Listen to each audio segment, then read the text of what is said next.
words. Colleen? Well, thank you, Minister Cox, to you and your government for, first of all, having the vision and supporting our industry. I think there's no better time to introduce young women to the heavy construction industry. We have a current skills shortage. I believe we're looking for over 8,000 people in the next few years. And we only have 3% of women which are in the workforce in construction. And I think the young women that are attending these courses will have the tools they need to make a smooth transition to work.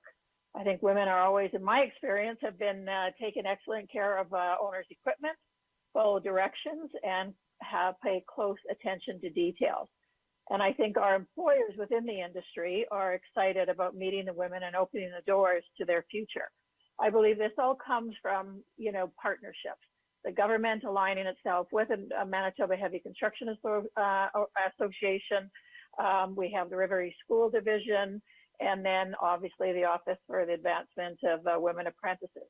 And I think all of this coming together and representing young women, I really truly believe that, we need mentorship, and you can't be what you don't see. I think it also can reach out to the underrepresented of Indigenous women that we certainly need within our workforces. In our industry, a lot of the work goes on within the Indigenous communities. So I welcome all women to be able to be welcomed within our industry. I think that also the introduction to the courses that are going to be at River East, it's going to show young women in school. We usually don't have that within our industry. They might have other trade apprentices that sort of are shown in the high schools, but never the heavy construction industry.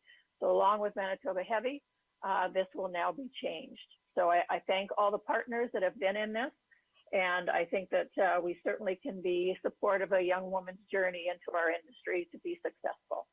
Thank you.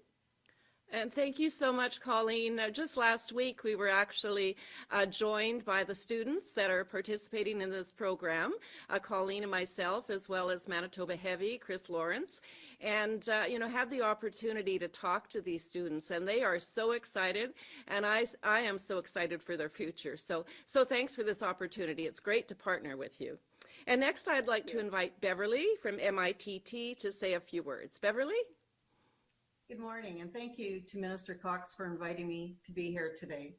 I'm pleased to join women leaders in government and industry whose effort and example continue to open doors to other women of all ages and backgrounds seeking career opportunities that are meaningful and rewarding to them. At MITT, we are dedicated to training women for careers in trades and technology, and I'm thankful for the support that so many of you have shown us as we've pursued this goal. I would like to thank Minister Cox and her government for supporting MITT to develop opportunities to recruit women who want to pursue careers in technology. A portion of these funds will be used to support 20 women in the Certified Secure Computer User micro-credential. This funding will also support the recruitment of women into programs such as software developer, network systems administration, and the cyber defense and cloud administration. The skills that will be developed in these areas will impact all industries as technology-based careers, especially cybersecurity, impact all industries across all sectors. About 15 months ago, we stood with Provincial Minister Ralph Eichler and announced that we would be home to the MITT Cybersecurity Center of Excellence. And it's through the addition of programs and micro-credentials like these ones that we will continue to support and prepare tomorrow's workforce. We know that women have been underrepresented in technology careers, so this will help us towards achieving a balance not only in our college, but in business, industry, government, and the nonprofit sector. Minister, as you know, we partnered only a few years ago on a project under this banner to support the recruitment of women in trades. And we are pleased that those efforts are paying off as we've seen an increase in women entering into our trades programs. To complement this funding, MITT has recently launched a Women in Technology Bursary, as well as an Essential Worker Bursary to support people who otherwise may not be able to access education. We welcome students to reach out to our offices to find out more about these opportunities. To close, we once again want to thank the province for supporting our efforts in removing barriers for women interested in technology. Through this funding, we can give women an opportunity to find their spark, or if they know they already want a career in tech, take an important first step along their career education journey at MITT. Thank you. Thank you so much, Beverly. The future is bright indeed for all of those students, and I look forward to seeing what the future holds for them as well. Our government is dedicated to helping the economic recovery of women in our province. Excuse me, and we are pleased to be able to fund these two initiatives that will play a key role in our province's future and recovery. Finally, I would also like to thank 3 remarkable Manitoba women who have been integral to Manitoba's COVID-19 pandemic response. Dr. Joss Reimer, Medical Officer of Health with Shared Health, and the Medical Lead for Manitoba's Vaccine Implementation Task Force. And Dr. Marcia Anderson, Lead of the First Nation Pandemic Response Coordination Team. And last but definitely not least, Lynette Saragusa, Manitoba's Chief Nursing Officer. Just last week, I had the very, very huge pleasure of joining these 3 incredible women at a roundtable discussion together with students from Manitoba students from across our province, in recognition of International Women's Day, and it really was tremendous to hear them share their stories and talk about the career paths that are available for women in medicine. Women in our province and across the world are challenging the status quo and making a difference each and every day. And to them, I say thank you and keep going. And now I'd like to open the line up to questions. Thank you, Minister.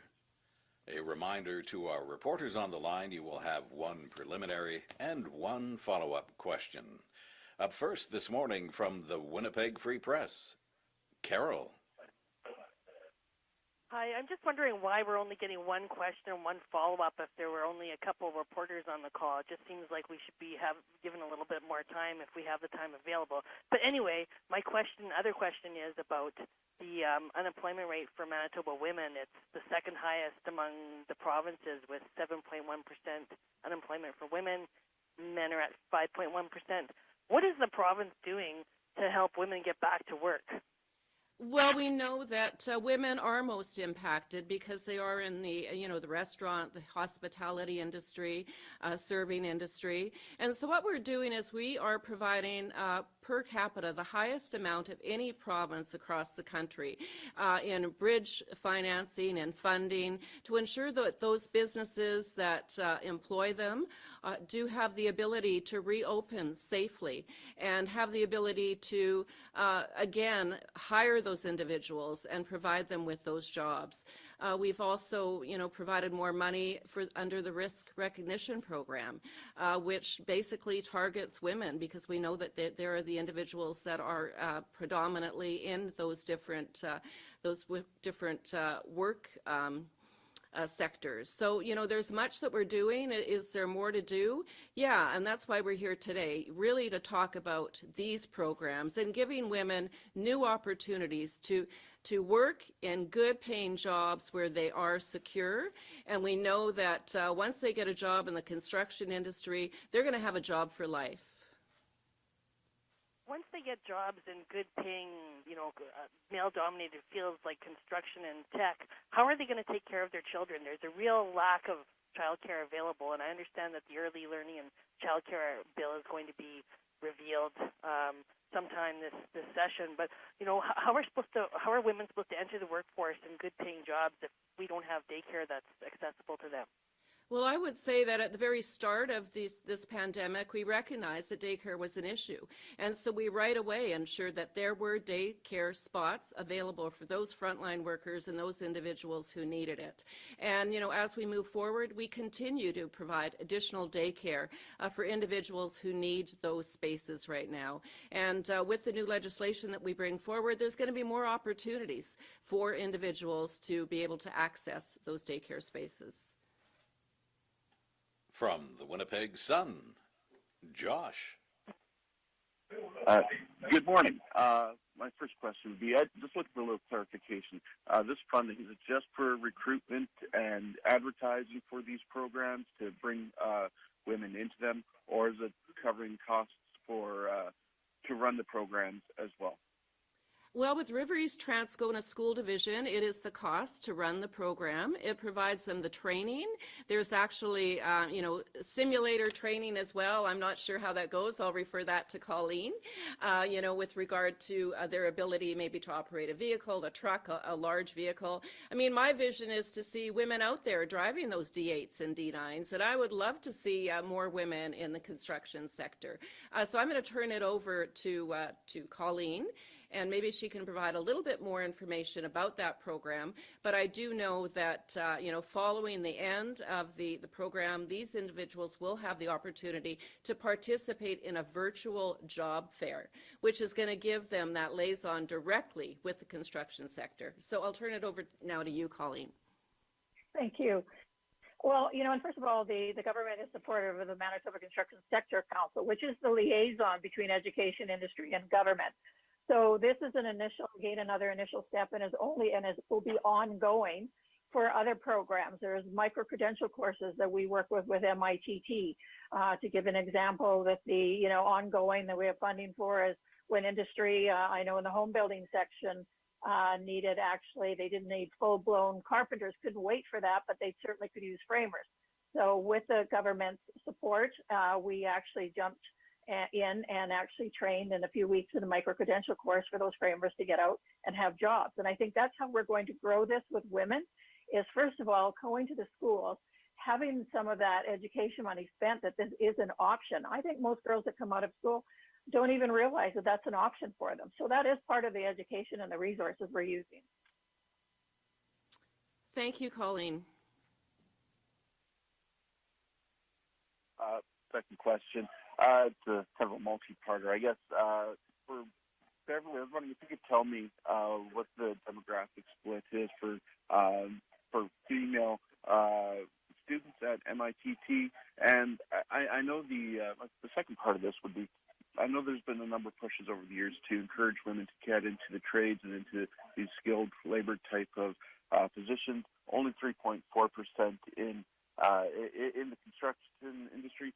What has been the challenge to get women into these type of programs and into these industries? What is the challenge there? I'm going to throw that question over to Beverly over at MITT, and thank you, Beverly. Sure.